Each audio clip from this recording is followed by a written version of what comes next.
It was a time when hundreds of thousands of GIs came home ready to start families, but had no place to live. The living space was at a premium.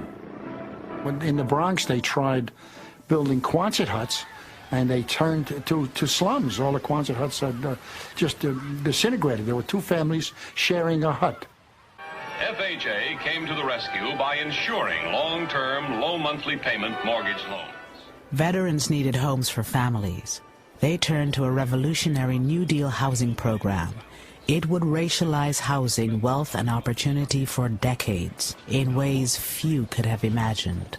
In the 1930s, the federal government created the Federal Housing Administration, whose job it was to provide loans, or the backing for loans, to average Americans so they could purchase a home. Due to the stimulation of the National Housing Act, from every section of the country come reports of vastly... In order to purchase a house in America prior to 1930s, you had to pay 50% of the sales price up front. The new terms of purchasing a home was that you put 10% or 20% down, and the bank financed 80% of it, not over 5 years, but over 30 years, at relatively low rates. This opened up the opportunities for Americans to own homes like ever before. The average person could own that home.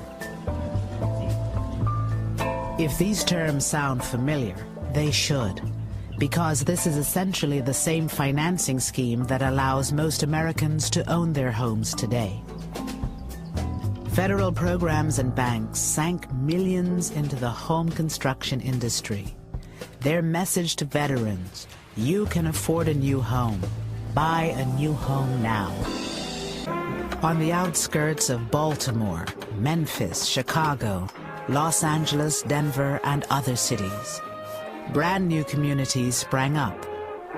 One of the most famous was a Long Island potato field, transformed into 17,000 new homes. It was called Levittown. Tax dollars helped make the single-family home a mass-produced consumer item. The American dream had a new name: suburbia.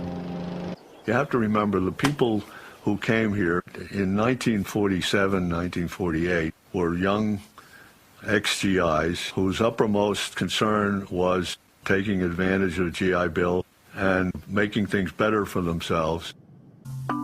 Eugene Burnett came home with almost 1 million other black GIs. They had fought for the country in segregated ranks. They returned hoping for equality and the American dream. For many, that dream was a new home for little money down and some of the easiest credit terms in history.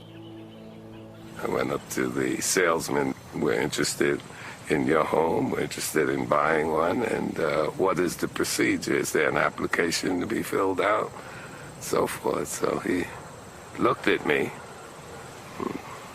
looked around, and he said to me, he says, listen, it's not me, but the owners of this development have not as yet decided to sell these homes to Negroes. It was as though it wasn't real. You can't imagine.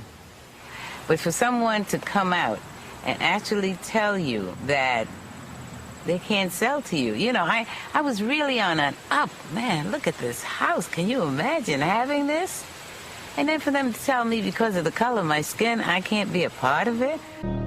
The FHA underwriters warned that the presence of even 1 or 2 non-white families could undermine real estate values in the new suburbs.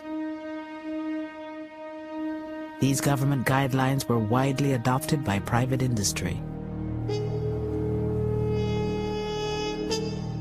Race had long played a role in local real estate practices. Starting in the 1930s, government officials institutionalized the national appraisal system, where race was as much a factor in real estate assessment as the condition of the property. Using this scheme, federal investigators evaluated 239 cities across the country for financial risk. So that those communities that were all white, suburban, and far away from minority areas, they received the highest rating, and that was the color green. Those communities that were all minority or in the process of changing, they got the lowest rating, and the color red. They were redlined. As a consequence, most of the mortgages went to suburbanizing America, and it suburbanized it racially. The racial logic adopts the principle that an integrated neighborhood is a bad risk, is a financial risk, that an integrated neighborhood is likely to be an unstable neighborhood, unstable socially, but therefore also unstable economically. When the white residents of 8 Mile Road in Detroit were told they were too close to a black neighborhood to qualify for a positive FHA rating, they built this 6-foot wall between themselves and their black neighbors. Once the wall went up, mortgages on the white properties were approved. Between 1934 and 1962, the federal government underwrote $120 billion in new housing. Less than 2% went to non-whites. I can understand an individual, depending on his environment or his family or whatever, being racist, but for your country to sanction it, give him tools to do that, there's something definitely wrong there.